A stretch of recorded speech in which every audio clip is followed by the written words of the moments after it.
Welcome to week 2 in our 7-week fall series. We're working with this book here called Resilient by Dr. Rick Hansen, and I'm calling the topic today Beginner's Mind. And I chose that because when I read chapters 2 and 3 that we're working on today, I was reminded by a book you may have heard of by a Zen teacher named Shunryu Suzuki called Zen Mind, Beginner's Mind. There he is. And the book really can be summarized by the quote I've put up there. He says, in the beginner's mind, there are many possibilities, but in the experts, there are few. I think what they're saying with that is that if we ever get the idea, if we ever find ourselves starting to think that I've arrived, I've done my work, there's no need of anything more, well, then we are on the slippery slope to delusion. What they're trying to do here, I think in both of these books, is they're trying to motivate us to rediscover the kind of curiosity and openness that we have at the beginning of an endeavor. When we come to something not really knowing much about it, we have that curiosity and that openness, and then we maintain that attitude throughout the entire journey. That's what it's about. So chapters 2 and 3 talk about 2 important practices for helping us to do that, to cultivate and find that beginner's mind and then hang on to it. And the 2 practices are mindfulness and learning. Mindfulness and learning. And there may be a few folks out there who might be thinking, oh God, not mindfulness again. He talks about that all the time, right? And we do. Over the years we talk about that a lot. And I don't think that I can overemphasize the importance of mindfulness. It's the key skill that we need in order to develop and increase our self-awareness. Now we already know the meditative techniques for cultivating mindfulness, different forms of meditation. I'm not going to repeat those this morning. Our purpose here today is to find that motivation and to really understand why mindful self-awareness is such an important quality when it comes to growing that calm core of strength and happiness, which is the subtitle of that book, Resilient. And sometimes I think it helps us to understand something by looking at its opposite. For example, what is the opposite of self-awareness? What might be the opposite of self-awareness? Asleep. Asleep, that's a good one. Denseness. What's that? Denseness. Denseness. What's that? Head in the sand? Sure. How about clueless? How about thoughtless? How about oblivious? Self-absorbed. Now, believe it or not, being self-absorbed is the opposite of being self-aware. Because when you're self-absorbed, you don't realize, you're not aware that you're self-absorbed, that you're ignoring what's going on around you. Being self-aware means we know when we become self-absorbed, okay? And here's an example, all right? Kind of like this guy sitting here at the meditation retreat. He's on his cushion. A bunch of people are on their cushions meditating, and the teacher is up there saying, be here now. And this guy in the back row on his cushion is on his cell phone. And he says, yeah, I'm here at the retreat. I think I'm finally getting it. Clueless, oblivious, self-absorbed, check, check, check. That's the opposite of being self-aware and mindful. Now, here's how they make the case for mindfulness in the book. This is their argument. He says, our brains are shaped by our experiences. Our experiences are shaped by what we pay attention to, either in the world around us or the world within. Mindfulness is a skill that allows us to pay attention in a very selective and focused way. We're going to choose our experiences. It enables us to zero in on the thoughts, the experiences that are conducive to the things that we want to grow. Maybe, things like compassion, gratitude, patience, self-control. And in case you haven't noticed, the mind doesn't often do that all by itself. And one of the reasons is that our brain still contains some structures that were designed for when we had to survive in the wild. Many human drives, and especially things like aggression and fear, are part of an area of the brain that still has more in common with our animal ancestors. The structure of the brain is still there, and it tends to become very active when our needs are not being met. That's where the problems start. And for the sake of simplicity, in the book they break down our basic human needs into three categories. We need safety, that's obvious, satisfaction, and that can include a lot of different things, food and our other drives, and also connection. We need that sense of relationship. No matter what we do, we always have to deal with meeting these needs and preferably being aware of how we're going about trying to meet those needs. And our sense of well-being is closely tied to meeting the needs, and when our needs are all being met, the mind is in a state that Dr. Hansen calls the green zone. The green zone, which is conducive to being intentional and responsive. He uses the term green zone or responsive state of mind, same thing. It's all based on a sense of peace, contentment, and openness, because again, our needs are being met. We have this sense of being okay. That's when we can have that sense of thriving, which is one of our best definitions of happiness. On the other hand, what happens when our needs are left unmet? Or when our needs are being threatened? Let's say we're in the state where our needs have been met, but something is threatening those. Well, the sense of well-being is gone, and we find ourselves in a place that Dr. Hansen calls the red zone, which is highly reactive. So red zone or reactive mode.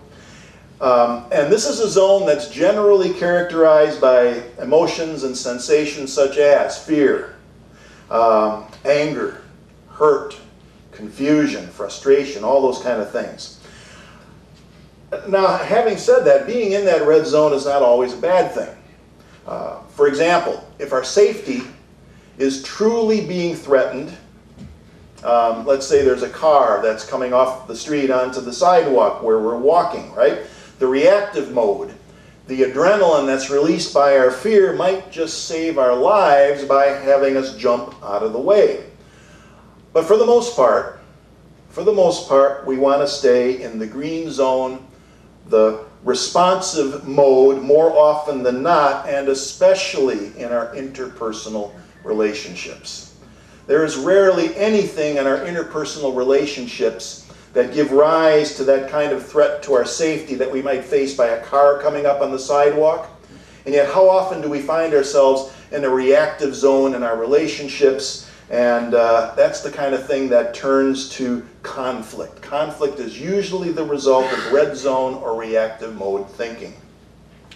So, mindfulness practice helps us to cultivate the self-awareness so that we can work with these three ways that he gives us to engage the mind to help us to stay in the green zone.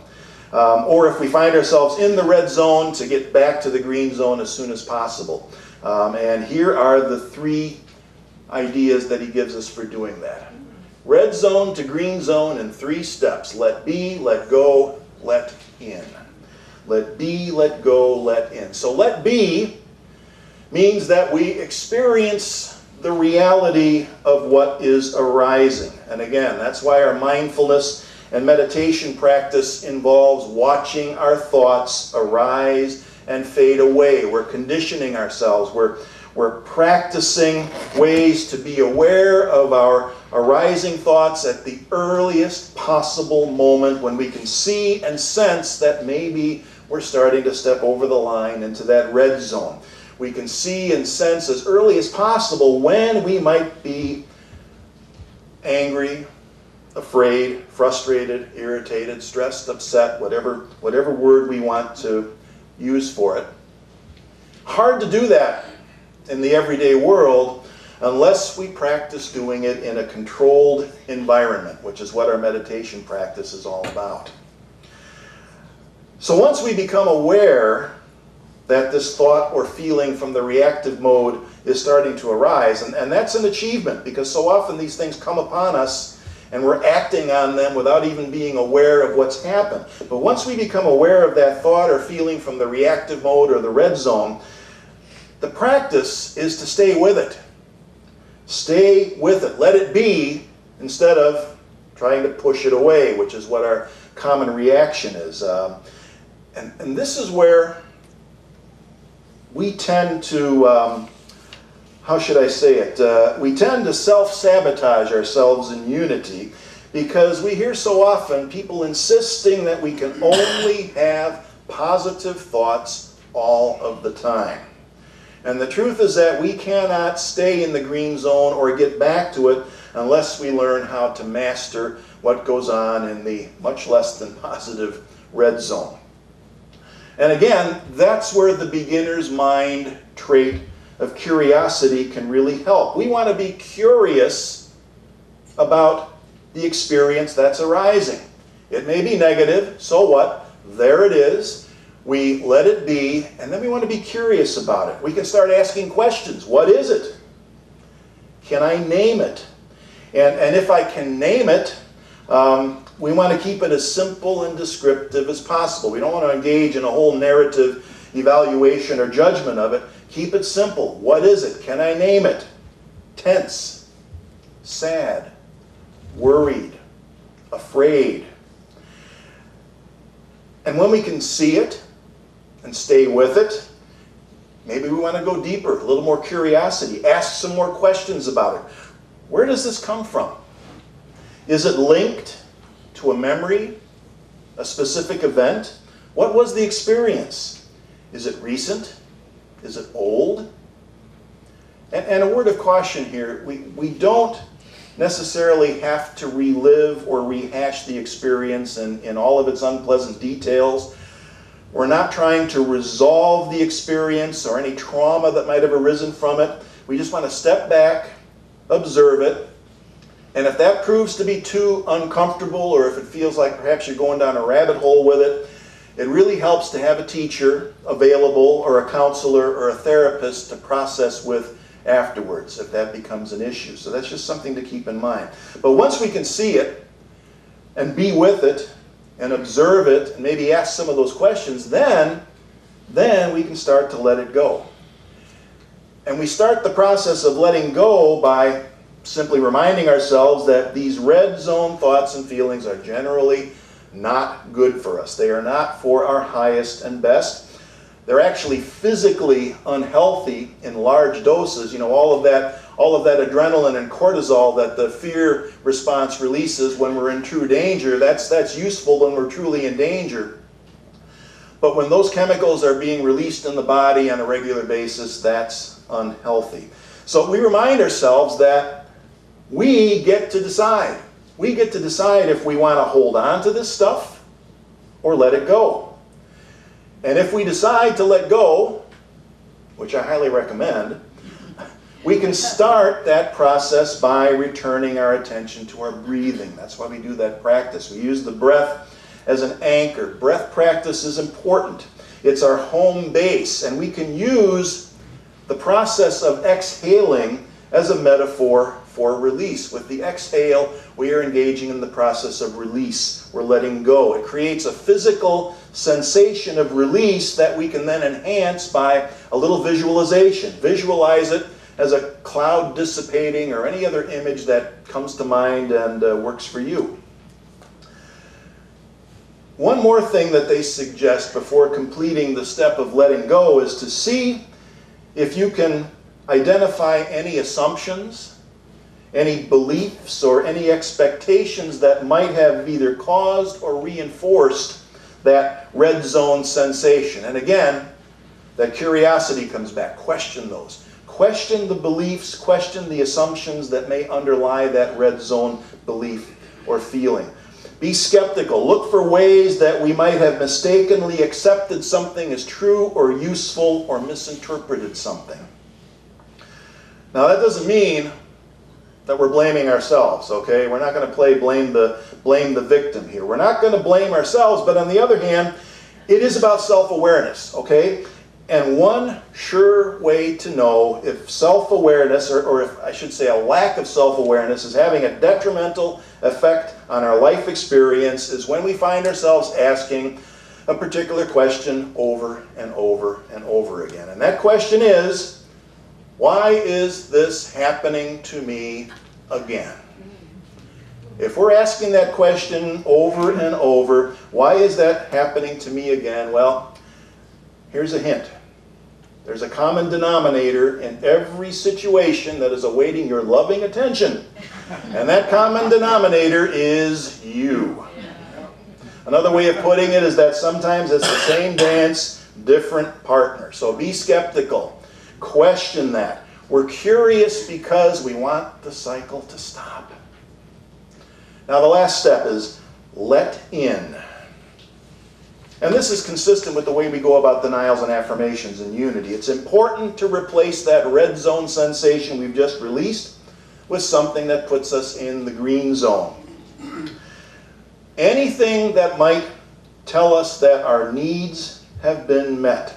Something that brings a sense of enjoyment. We're trying to trigger the release of endorphins, a physical process that will help to cement that good experience in our brains and let it supplant whatever the negative experience was. Whatever it might be that tells us that our needs are being met, that brings us a sense of enjoyment. It can be a thought process or it can be something physical. As long as it's not a quart of ice cream or a whole pizza. Anyone ever see this one? Anyone ever see this one? There's a little dog sitting in front of a pepperoni pizza and the dog says, "Yeah, I'm into fitness. Fitness, whole pizza in my mouth." I love that little guy. Don't do that. A couple slices might work. That's a good thing. I mean, food as a reward is okay, as long as we're in control of the situation. What we're trying to do again is to end up in the green zone and be mindful while we're doing it. So you don't mindfully eat a whole pizza, not too often in my experience. Okay, well, maybe that does work. What we really want to do is we want to take that sense of awareness and well-being, we want to take that and transfer it into whatever it is that we have to do out in the world of our daily chores and activities. We want to carry that with us into whatever it is we have to do next. Look for a way to see that activity as an example of how our needs are being met. If the next thing we have to do is go outside and water the flowers, so much to be grateful for in that little practice. The abundance of the water, the fact that we are helping to create and preserve this beauty around us. So just a simple shift in our thought pattern. If we're preparing a meal, being grateful for the abundance of food. These are the repeated experiences that they say help us to get things hardwired in the brain. And there's an acronym that can help us remember how this hardwiring process works. When we've come upon this good feeling, this good experience that we want to get hardwired in the brain, the acronym for the process that it gets locked in is called HEAL, H-E-A-L. So the H stands for we have the experience, we enrich the experience, we absorb the experience, and then we link the experience.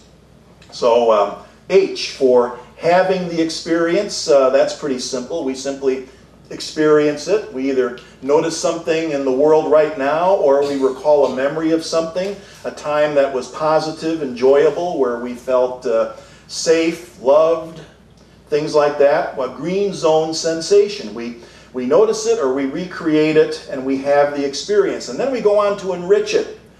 Stay with it. Instead of letting the mind wander on to the next thing, stay with that experience. Focus on the experience and really get clear on what is enjoyable about it. What feels good. See if you can actually identify the things that make that experience enjoyable and feel good. Then we go on to absorb it, literally. Let it soak in. You can visualize something. You can visualize it soaking into you, or you can visualize yourself sinking into the experience.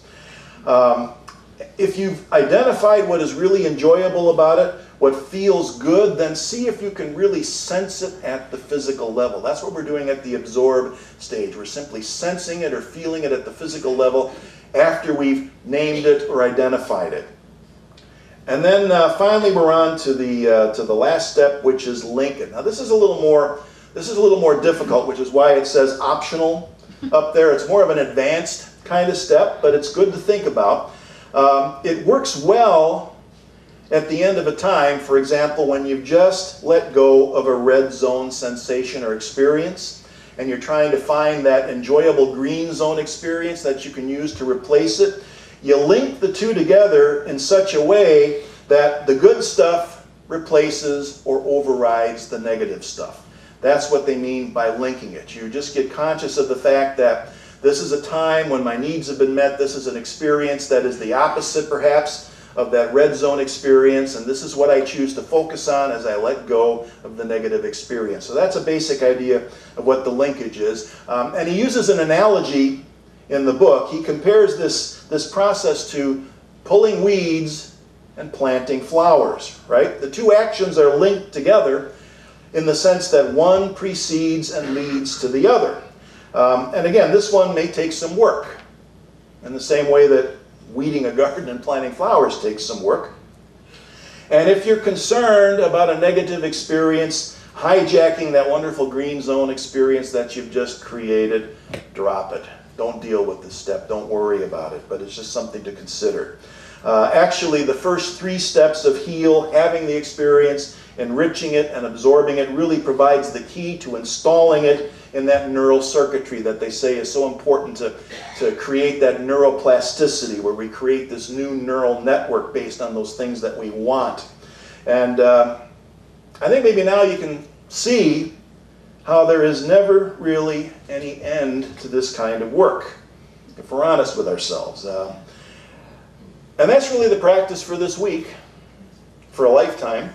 And again, the meditation that Karen led gives you an example of a mindfulness practice that is actually tailor-made to what we've been talking about this morning.